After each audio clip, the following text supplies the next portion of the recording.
Este entrenamiento de los altares familiares, y para nosotros es un placer poder compartir con ustedes la palabra de Dios de esta manera. Los que nos están viendo en línea, esperamos que esto sea un mensaje también que llene esa necesidad espiritual en sus vidas. Así que lo que vamos a ver hoy es algo muy importante porque es algo que está sucediendo en el mundo actual, y el tema que nosotros vamos a ver se llama manejando la oposición de tu fe. Por eso usé esta imagen, donde la única manera para que nosotros podamos manejar los que se oponen a nuestra fe en Jesús es a través de la única espada. ¿Cuál es la única espada? La palabra de Dios. Tenemos que armarnos con ella, ¿verdad? Tenemos que persistir en ella. Así que vamos a ver esto, manejando la oposición de tu fe. Déjenme hacerles una pregunta primero. ¿Cuál es el grupo religioso en el mundo que está siendo más atacado? Es el cristianismo. Es el cristianismo. La Organización de los Derechos Humanos en el mundo, ellos están diciendo que el 80% de todas las violaciones de la libertad religiosa hoy están dirigidas contra los cristianos. El 80%, hermanos, que están violando las libertades religiosas. Pero acuérdense que en la historia, hace 2000 años, había un imperio. ¿Cuál era el imperio? El imperio romano, ¿verdad? ¿Cómo alimentaba el imperio romano a sus leones que tenía en el Coliseo romano? ¿Cómo lo hacía? Le aventaban. ¿Qué clase de gente? Los cristianos. Eran cristianos. Se los daban a los leones para que se alimentaran. Los ponían en estacas, los llenaban de brea y les prendían fuego para que alumbraran el imperio durante la noche. Ese era como trataban a los cristianos de ese tiempo. Así que por aproximadamente 300 años el imperio romano estuvo haciendo esto.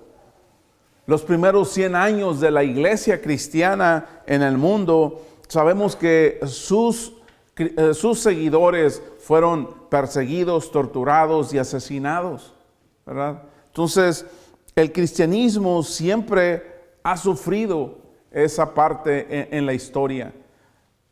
Un dato que encontramos, hermanos, que hace 2000 años Jesús resucitó. Hace 2000 años que Jesús vino a este mundo y resucitó.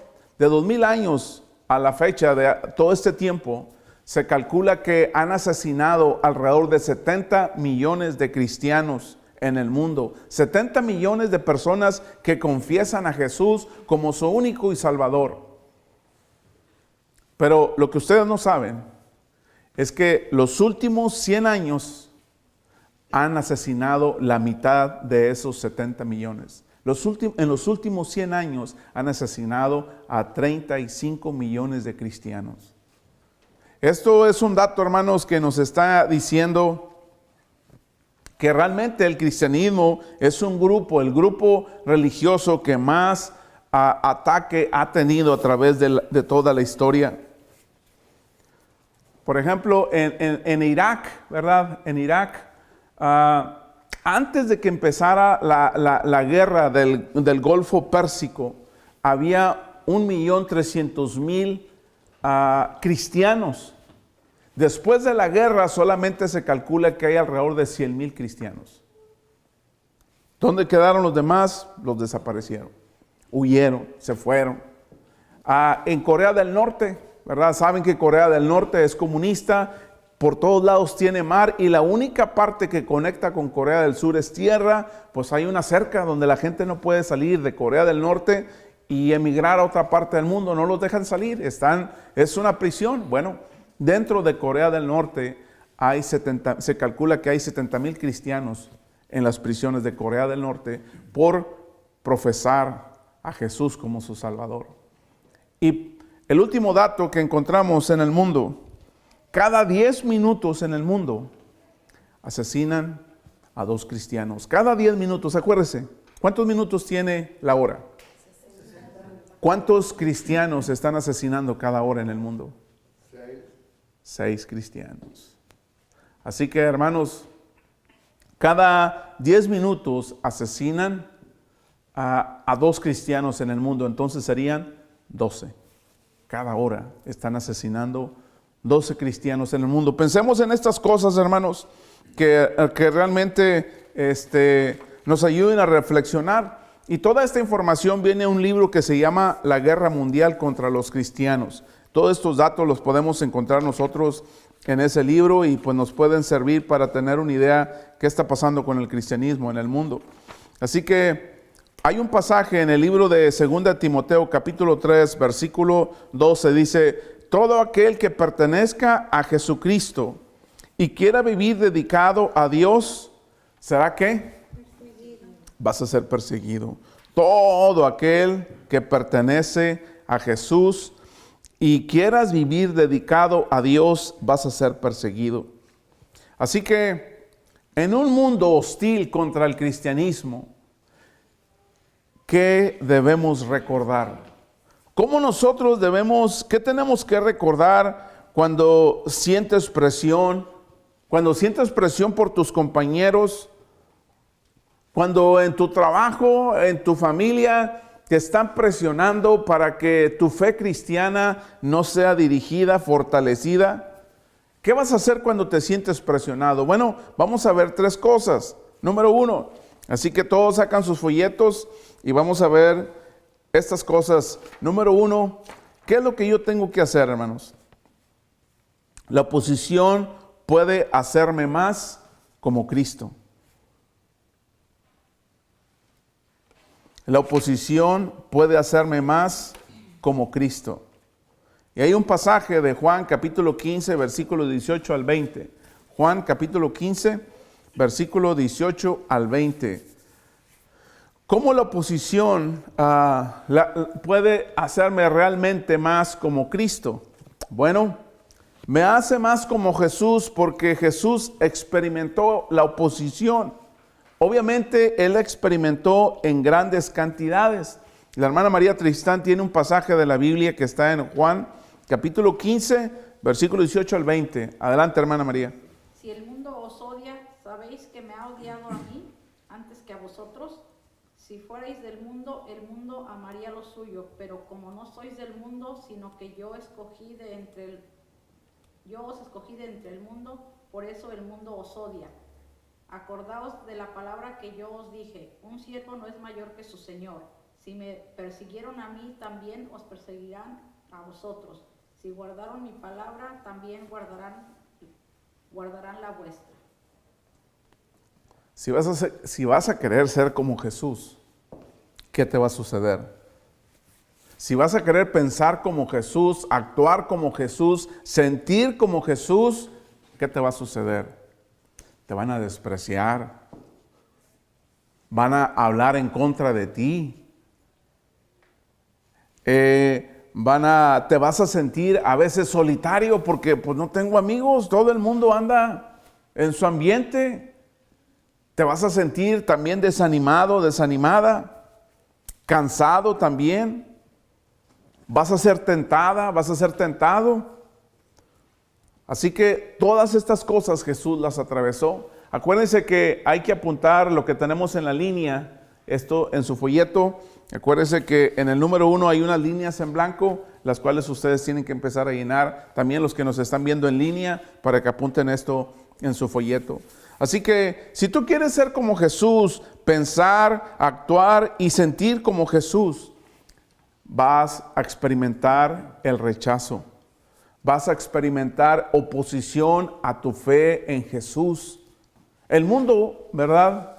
La oscuridad, obviamente, no viene a la luz.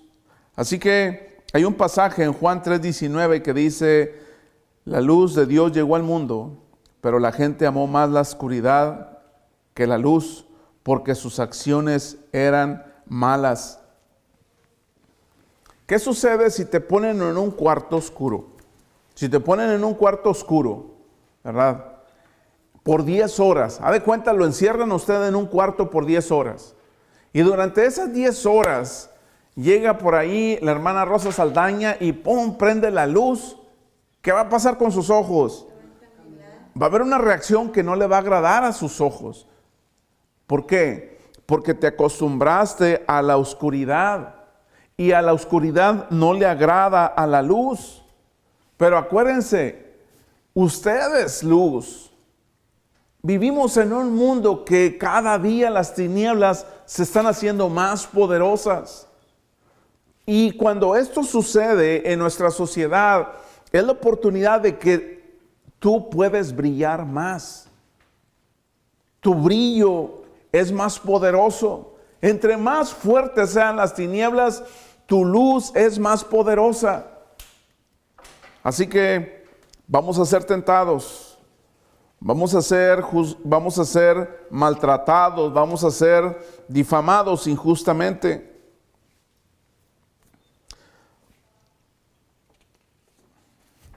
En el libro de Primera de Pedro, capítulo 4, versículo 14. Adelante, hermana. Dichosos ustedes si los insultan por causa del nombre de Cristo, porque el glorioso Espíritu de Dios reposa sobre ustedes. El glorioso Espíritu de Dios reposa sobre ustedes. Ya terminaron de anotar esta línea, ¿verdad, hermanos? ¿Alguien falta? Ok. Vamos a ver qué debemos recordar cuando está la oposición en contra de nuestra fe. Esa es la segunda cosa. La oposición profundiza mi fe. La oposición profundiza mi fe. Debes reflexionar en esto. Si nadie está criticándote por tu fe, ¿qué está sucediendo aquí? ¿Qué está diciendo eso acerca de tu fe? Si nadie te está criticando por lo que tú crees, básicamente, hermanos, quiere decir mucho de mí. Cómo yo estoy en mi relación con Jesús.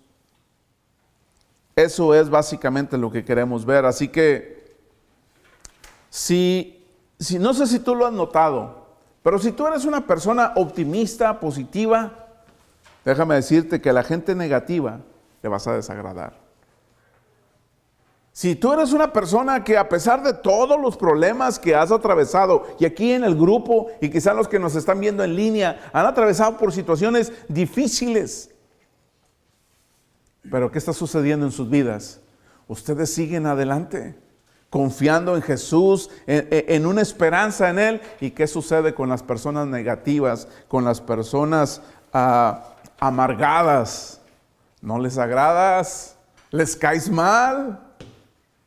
¿Sí me entiende? Porque empiezan a oponerse a tu fe. Así que la oposición a tu fe te hace una fe más profunda. Miren, yo esos músculos que tengo, bueno, pues no son como los que tienen algunos de ustedes, ¿verdad? Así, medios bien cuadrados y todo. Pero, ¿qué necesitas? ¿Qué necesitas para que el músculo se haga fuerte, se haga grandotote, sin tomar todas esas píldoras y cosas que toman ahora? ¿Qué necesitas hacerle al músculo? Ejercicio. ¿Y qué es eso? ¿Qué es ejercicio? ¿Qué le haces? Cuando haces ejercicio, ¿qué le haces al músculo? Sí, pero ¿qué sucede? ¿Le metes qué? ¿Le estás poniendo qué? Presión.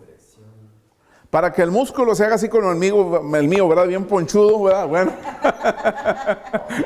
Y ahí tengo que sumir el estómago para que no se mire, ¿verdad? Bueno, para que el músculo se haga bien fuerte y grande, tienes que meterle presión. Obviamente es a través del ejercicio, ¿verdad? ¿Qué sucede con nuestra fe cuando nos están presionando? Es exactamente lo mismo. Para que nuestra fe sea una fe profunda, ¿qué sucede? Se tiene que meterle presión. ¿Cuántos de ustedes no sufrieron ya el divorcio? ¿Cuántos de ustedes no sufrieron la infidelidad? ¿Cuántos de ustedes no han sufrido el abandono?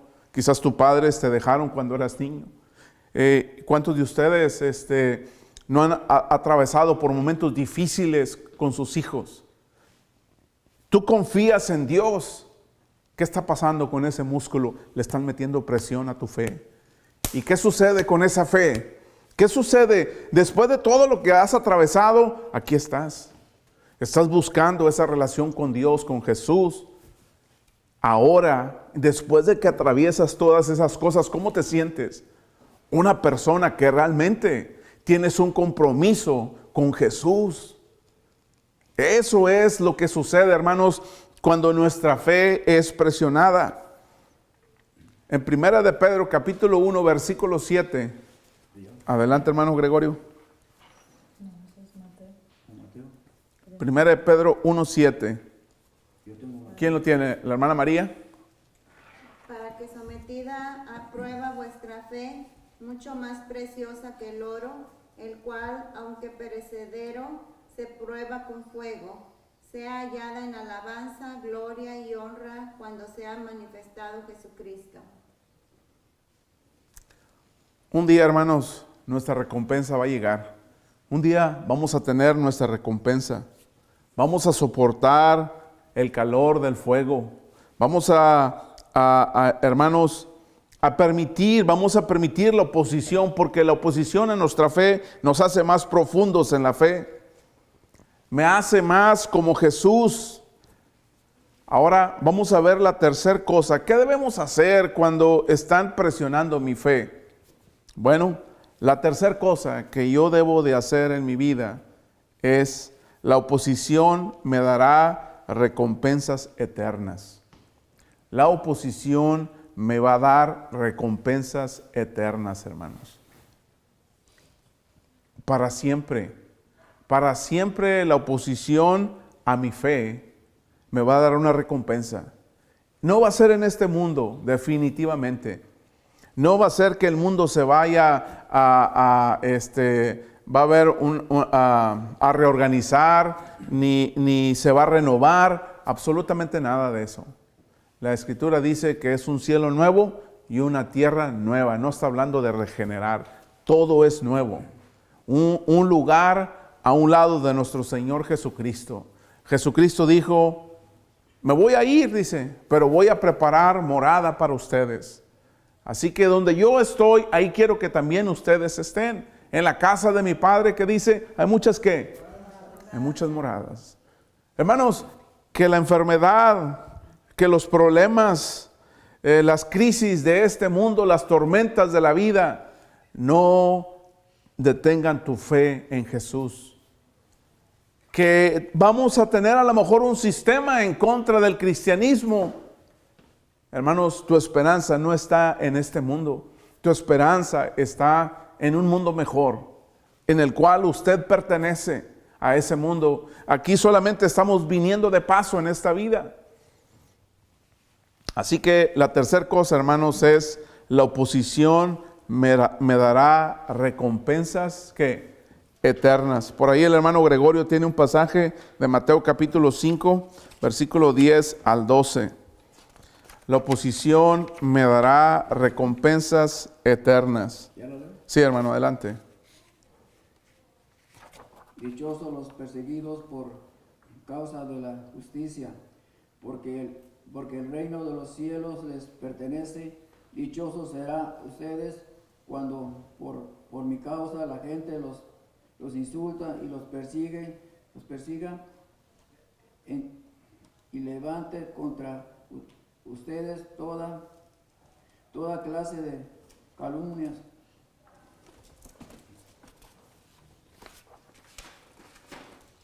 Gracias, hermano.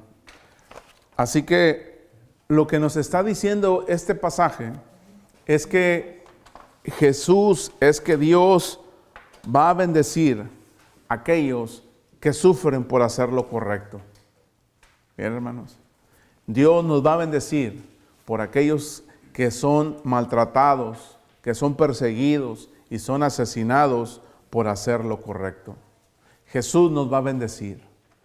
Así que este es lo que nos está enseñando este pasaje. Dios bendice a los que son perseguidos por hacer lo correcto, porque el reino de los cielos les pertenece.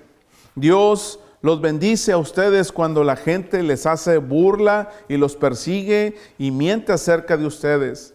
Y dice toda clase de cosas malas en su contra, porque son mis seguidores. Alégrense, dice, estén contentos porque les espera una gran recompensa en el cielo, y recuerden que a los antiguos profetas los persiguieron de la misma manera. Hermanos, básicamente lo que estamos viendo aquí es que Dios nos recibe. La Escritura dice que aquel que se constituye amigo del mundo se constituye enemigo de Dios. No trate de agradar al mundo. El mundo quiere ver personas exitosas, personas ricas, personas con un nivel de educación muy elevado. El mundo quiere ver cosas del mundo. Usted mire las cosas de Dios. Usted profundice en las cosas de Dios. Siga y ame a Dios. Eso es básicamente el amor de Dios en nuestras vidas. Así que con esas tres cosas que nosotros necesitamos recordar en nuestra vida, hermanos, la oposición puede hacerme más como Jesús. Siempre recuerdo eso. La oposición profundiza mi fe y la oposición me dará recompensas eternas. Estas son tres cosas que necesito recordar en mi vida. Y la Biblia, que se supone que debemos hacer de acuerdo a la Biblia. ¿Qué se supone que yo tengo que hacer de acuerdo a la Biblia? Cuando hay oposición a tu fe, de acuerdo a la Biblia, ¿qué debo de hacer? Bueno, hay que hacer 6 cosas. De acuerdo a la Biblia, cuando tu fe es presionada, cuando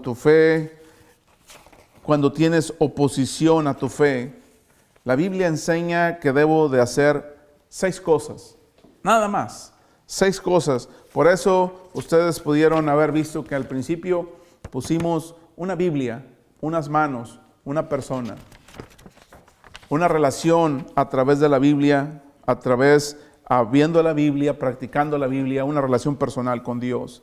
Ahora, la Biblia nos enseña 6 cosas que debo yo de hacer.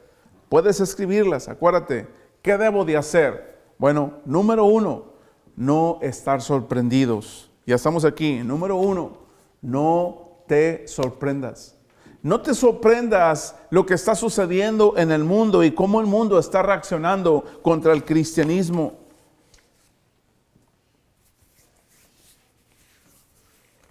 No te sorprendas que el mundo no apoye tu decisión de seguir a Jesús. Acuérdate, no se trata de ser popular, pero aquí hay un pasaje, 1 de Pedro 4:12. ¿Quién lo tiene por ahí, hermana Zaira? 1 de Pedro 4:12. Amados, no os sorprendáis del fuego de prueba que os ha sobrevenido, como si alguna cosa extraña os aconteciese. Así que en el mundo vamos a tener ¿qué? Aflicción.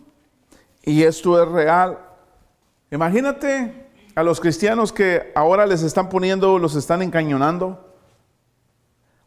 Les están diciendo, o dejas de ser cristiano, o si no te vamos a cortar tu cabeza, a ti, a tu familia. Imagínense esas personas que están atravesando en este momento por esa situación. Que en este momento, acuérdense, cada 10 minutos están muriendo 2 cristianos en el mundo por su fe en Jesús. Cada 10 minutos, imagínense esa situación en el mundo. La segunda cosa, hermanos, que nos enseña la Biblia, no tengas miedo.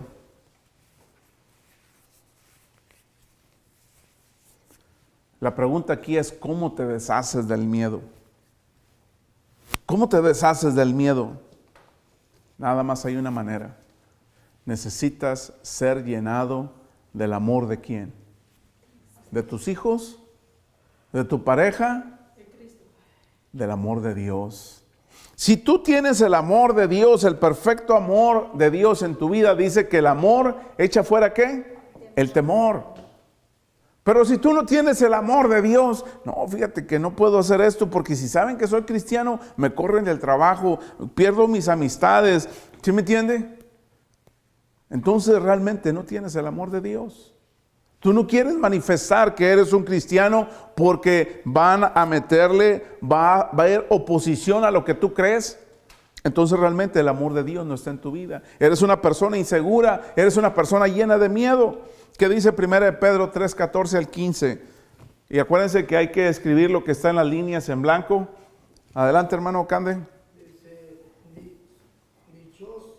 dichosos si sufren por causa de la justicia, no teman lo que ellos temen, ni se dejen asustar, más bien honren en su corazón a Cristo como Señor. Estén siempre preparados para responder a todo el que les pida razón de la esperanza que hay en ustedes. Cuando te sientes presionado, cuando sientes que te estás hundiendo, solamente hay dos palabras. Hay dos palabras. Preocuparte. ¿Y cuál sería la siguiente palabra, hermanos? Preocuparte o adoren. Dos palabras. Solamente tienes dos decisiones. O te preocupas frente al miedo o empiezas a alabar a Dios. Así que puedes entrar en pánico o puedes orar, puedes enfocarte en el problema y ¿qué va a venir? Vas a tener depresión. O puedes enfocarte en Dios. Tú decides, ¿verdad? Tú eliges hacia dónde tú te quieres enfocar. Así que Jesús dice que pongan toda la atención lejos de la presión que sientes. ¿Y qué tienes que hacer con esa presión? Dale un giro, entrégasela a Dios. Eso es lo que significa adoración. Enfócate en Dios, dirígete a Dios. Acuérdense que cuando Esteban estaba siendo martirizado, lo agarraron a pedradas, ¿verdad? Fue el primer mártir.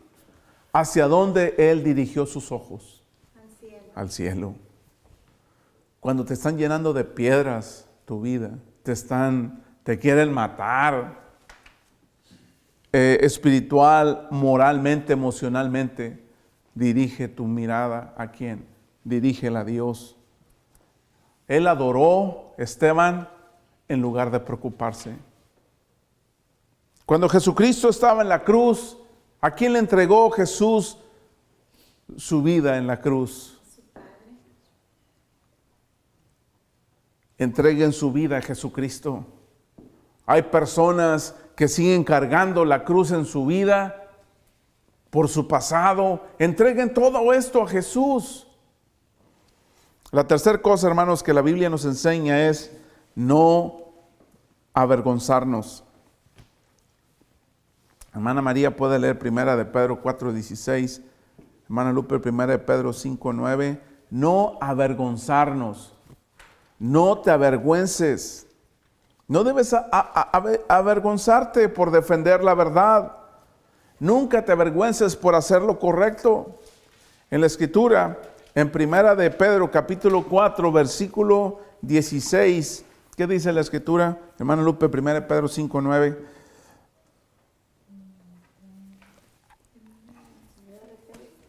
Primera de Pedro 4:16. Pero si alguno sufre como cristiano, que no se avergüence, sino que como tal glorifique a Dios. Si alguna persona te insultó, ¿te vas a morir? No. Si alguna persona te minimiza, ¿te vas a morir? Tampoco. Si alguna persona te puso algo en Facebook que no te agradó, ¿te vas a morir? No, no te va a hacer daño, no te va a matar. Así que Él dice en su Escritura, no te avergüences, no tengas miedo, no te sorprendas. A lo mejor hay personas en tu vida que tú estás tratando de encontrar su aprobación. Olvídate, tú debes enfocarte a Jesús, ser aprobado por Dios. Así que esto nos enseña, ¿verdad?, que no debemos avergonzarnos en nuestra vida cristiana por nuestra fe y enseñarlo a nuestros hijos, ¿verdad? Enseñarle a ellos, a nuestros hijos, básicamente, ¿qué es eso de nuestra fe en Jesús? Primera de Pedro 5:9, hermano, ¿qué dice la escritura? Primera de Pedro 5:9, me regresé un poquito para los que no han terminado de apuntar. Si ya lo terminaron todos. Primera de Pedro 5:9. ¿Qué dice la escritura?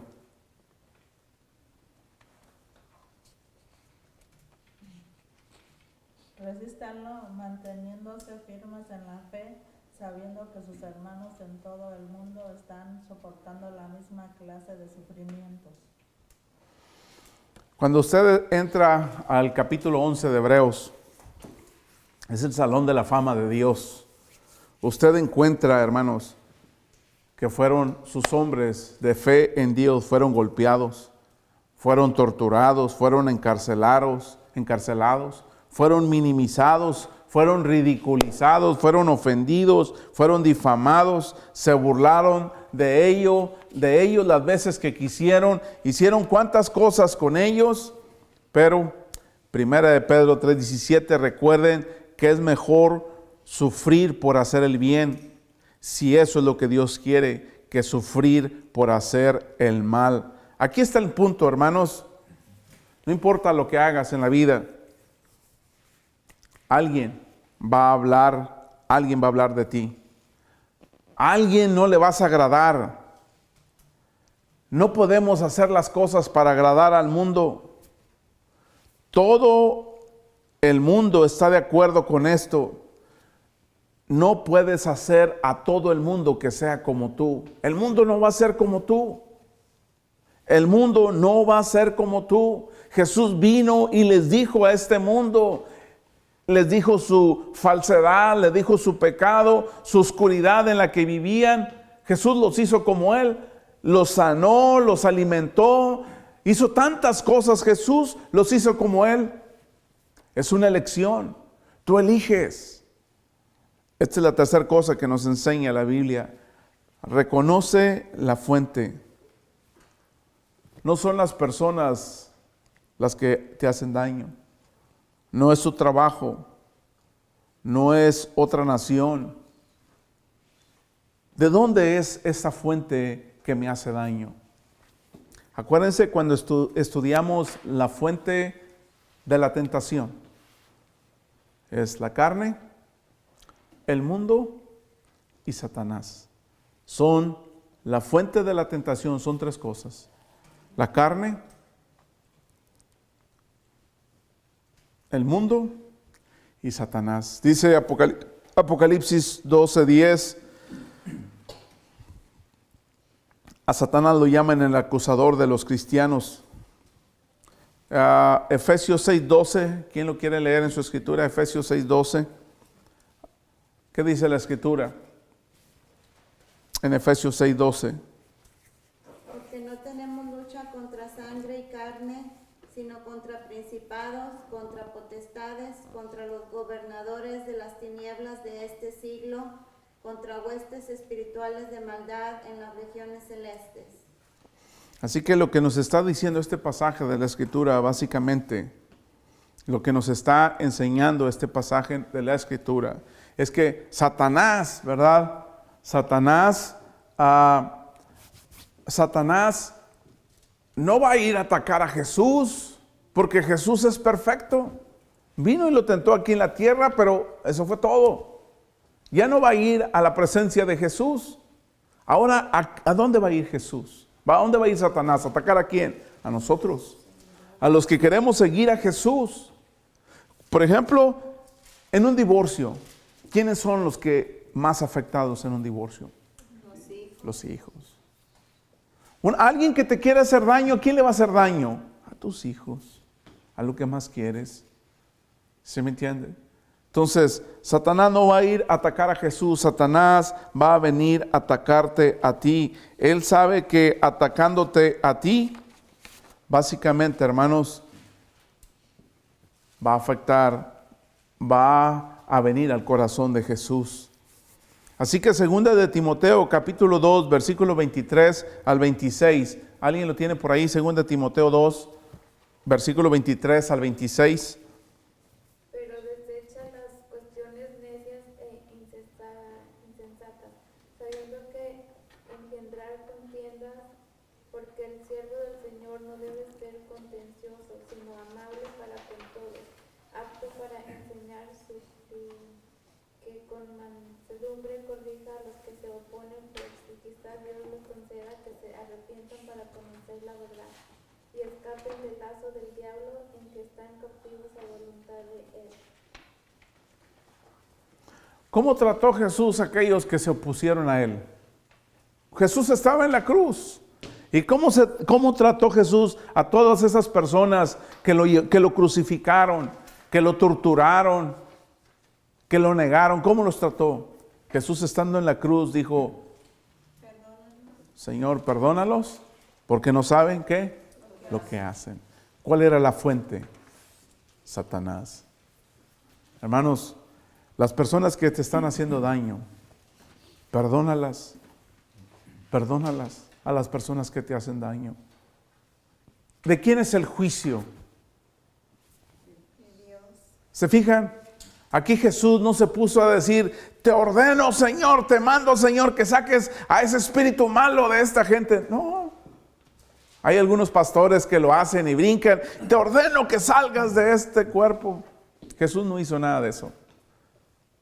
Jesús dijo a su Padre: perdónalos porque no saben lo que hacen. ¿Se fijan la diferencia? Así que, hermanos, piensen esto. Jesús fue calumniado. Jesús fue inmolado en la cruz. Jesús, sobre todas esas cosas, los perdonó. La quinta cosa que la Biblia dice, hermanos, es: niégate a las represalias. Niégate a las represalias. ¿Ok? Negarse a las represalias. Negarte a las represalias, eres mucho más como Jesús. Si alguien te da una patada, ¿qué haces? Dásela, regrésasela, mijo. Si alguien le dio un coscorrón a tu hijo, no te dejes, eres un tonto si te dejas. Y ahí anda el chiquillo y se agarran los dos, pero el otro no traía pelo y no sabía dónde agarrarse. Pero total, ¿sí me entiende?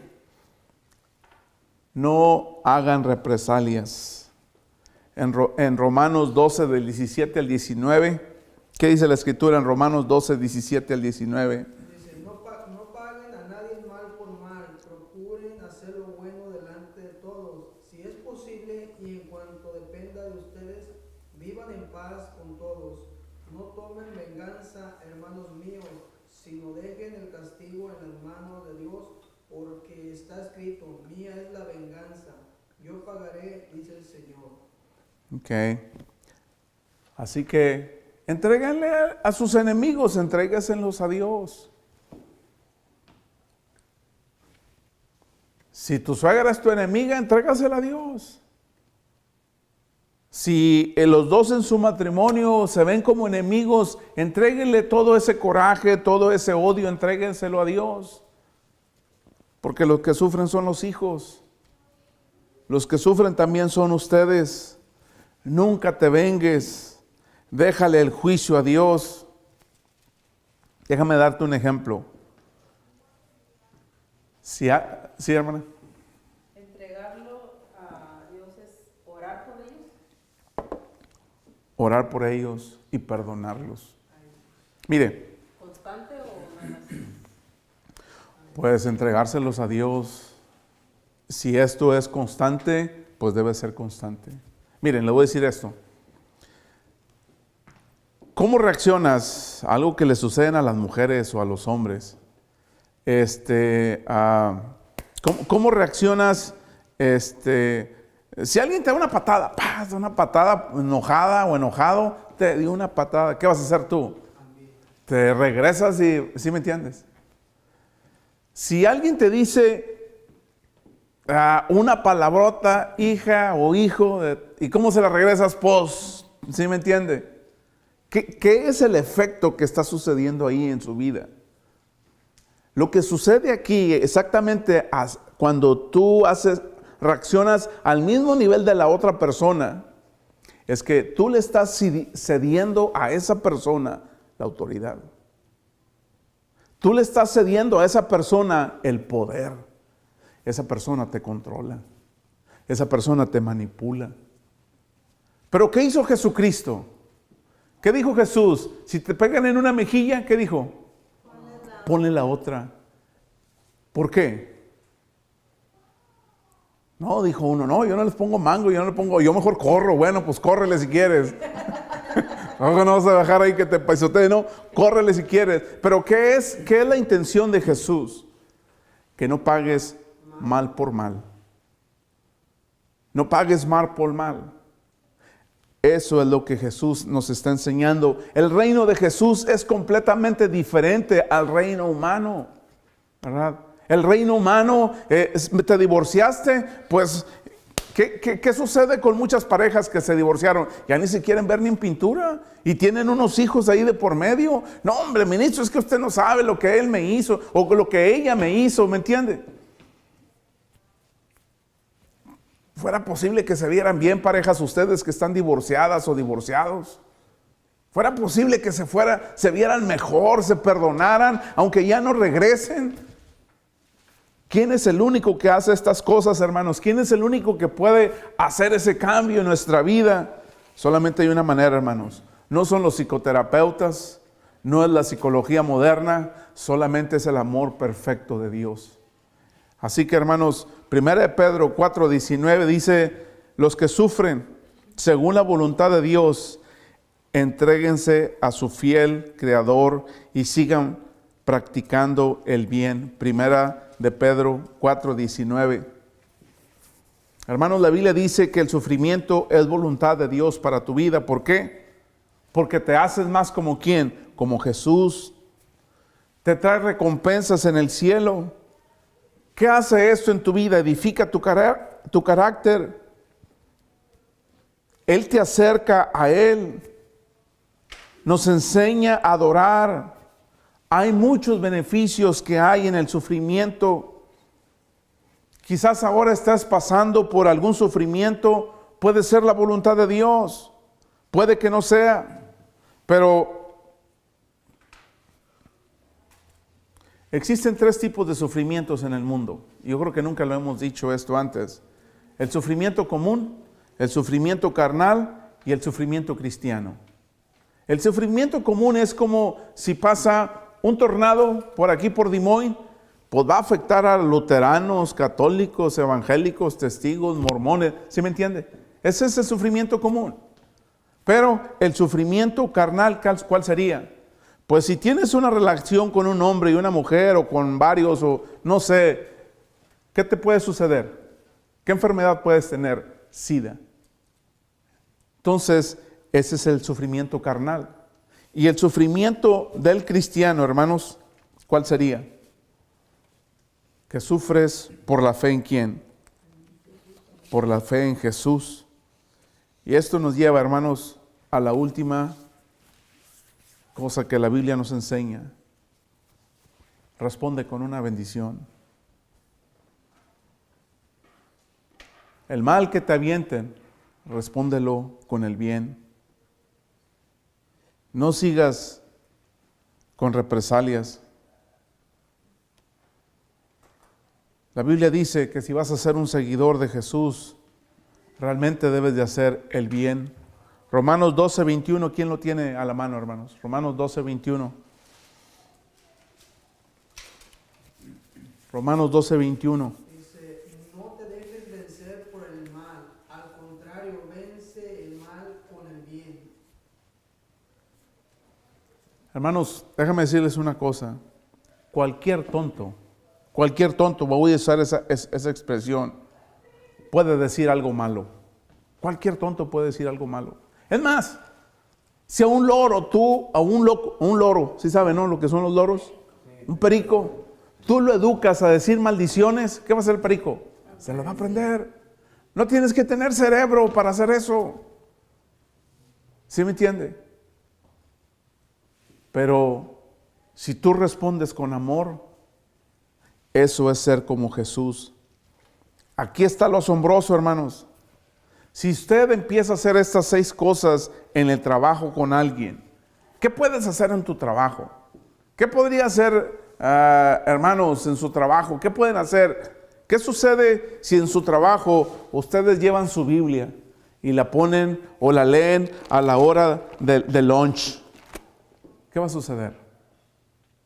¿O qué sucede si no llevas la Biblia, pero a la hora del lunch, a la hora de la comida en el restaurante, en tu trabajo, o si estás en el restaurante con toda tu familia, vamos a orar por la comida? ¿Qué sucede? ¿Tú estás testificando de quién? De tu fe en Jesucristo. ¿Sí me entiende? ¿No quiere empezar a hacer esas cosas usted en su vida? Los que nos están viendo en línea, ¿no quieres empezar a hacer esto en tu vida? Que la oscuridad que existe en este mundo, tu luz empiece a brillar. ¿No lo quiere hacer usted, hermana? Hermanos, no lo quieren, no agachen los ojos, incluso los que me están viendo allá en la pantalla, mírenos así directo. ¿No lo quieren hacer ustedes? ¿No quieren empezar a llevar sus Biblias a sus trabajos y leerla? ¿No quieren empezar a orar en cualquier lugar público por la comida, a darle gracias a Dios? Hermanos, necesitamos empezar a hacer esto de nuevo. Jesús necesita un ejército de hombres y mujeres que sean valientes, de hombres y mujeres que estén obviamente enfocados en las cosas de Jesús. Lucas 6, 27 al 29. ¿Qué dice la Escritura, hermanos?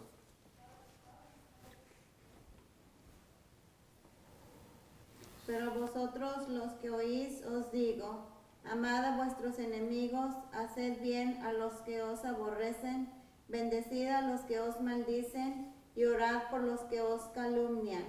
Al que te hiere en una mejilla, preséntale también la otra.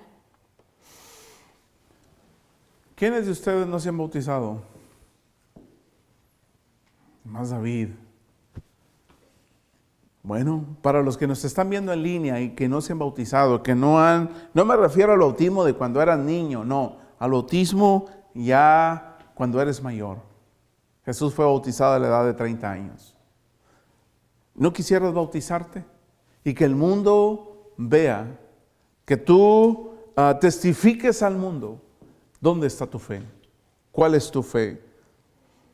Acuérdense, Jesús está buscando a hombres y mujeres valientes que sean parte de su reino.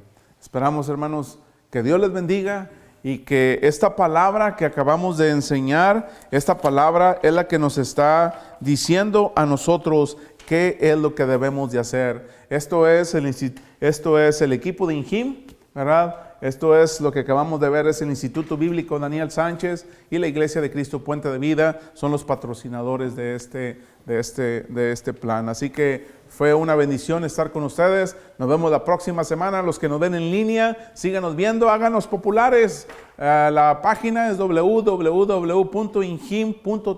Que el Señor los bendiga. Gracias.